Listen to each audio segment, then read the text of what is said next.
দুশ্চিন্তায় আছেন, কারো ঘরে হয়তো আজ খাবারের অভাব, কেউ হয়তো চাকরির জন্য মানুষের দুয়ারে দুয়ারে ঘুরছেন। বিশ্বাস করুন, মানুষ আপনাকে ফিরিয়ে দিতে পারে, কিন্তু আপনার রব আপনাকে কখনো ফিরিয়ে দেবেন না। আপনি একবার দুহাত তুলে তার কাছে চেয়ে দেখুন।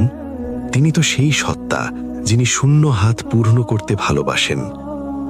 রিজিকের মালিক মানুষ নয়, রিজিকের মালিক ডিগ্রি নয়, রিজিক কোনো পদের নাম নয়। রিজিকের মালিক একমাত্র আমার আল্লাহ। হে আল্লাহ, আমাদের আপনি হালাল রিজিক দান করুন এবং আমাদের অন্তরকে আপনার ভালোবাসায় পরিপূর্ণ করে দিন।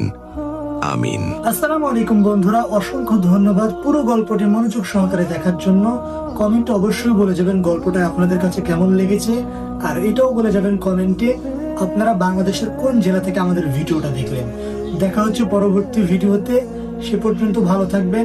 আল্লাহ হাফেজ।